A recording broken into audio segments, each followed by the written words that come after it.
Hey Opties! Today we are going to do some practice with inverses. We are given an equation and we want to find the inverse of that equation using the steps to solve for an inverse.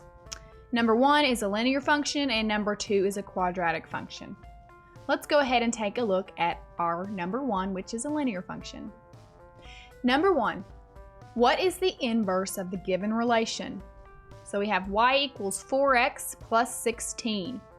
Our first step, if our equation is written in function notation, is to rewrite f of x, or whatever letter it is, g of x, h of x, and so on, as y. Since we don't have function notation, we can skip that step.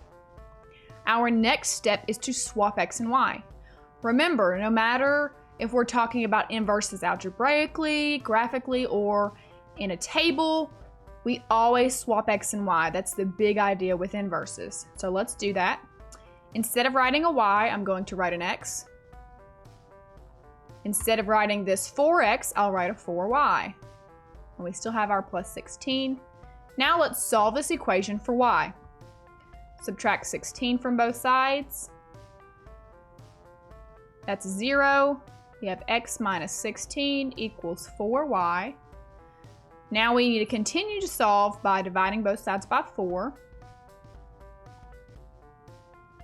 So that's 1/4 x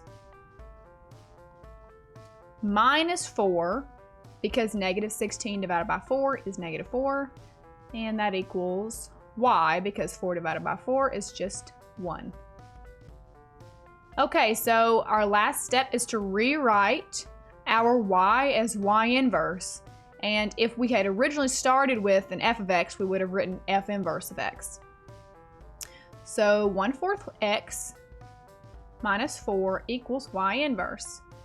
Now let's say we started with an f of x. We would end with an f inverse of x. This is just a reminder of that notation. So this is it. This is our linear function that is the inverse of this dude. Let's take a look at number 2, which is our quadratic function, given as an equation. Number 2, what is the inverse of the given relation? Y equals 6x squared minus 8 is our equation. We're not given function notation, so we can go ahead and swap x and y. Now we have x equals 6y squared minus 8. Let's solve for y. We'll add 8 to both sides.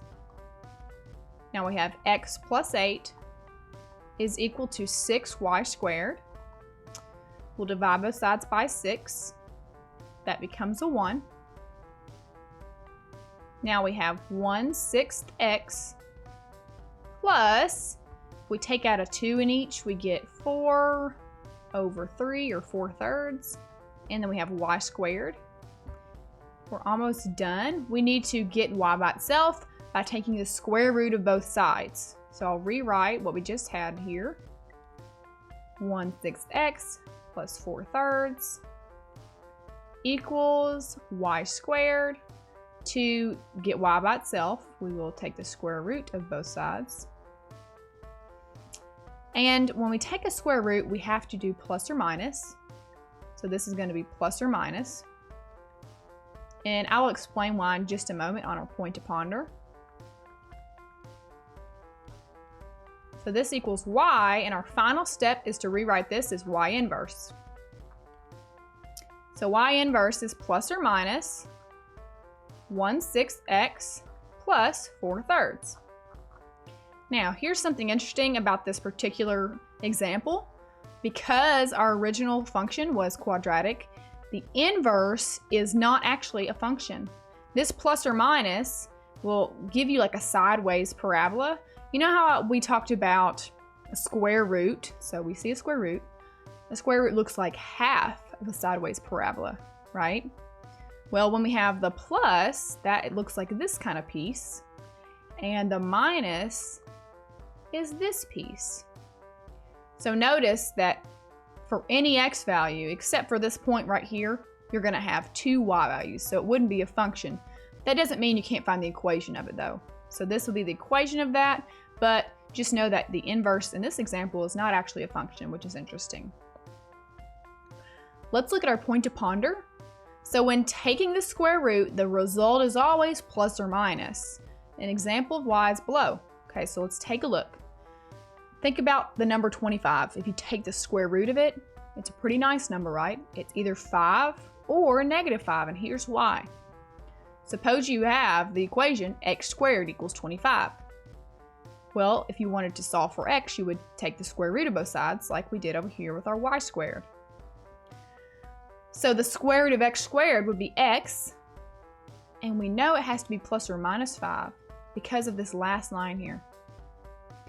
Think about what number can you multiply by itself, aka what number can you square to get yourself to 25?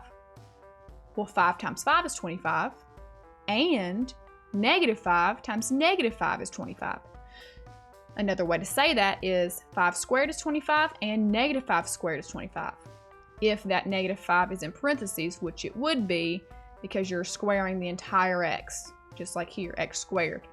So here's an example that's a little easier to think about because it has nice numbers.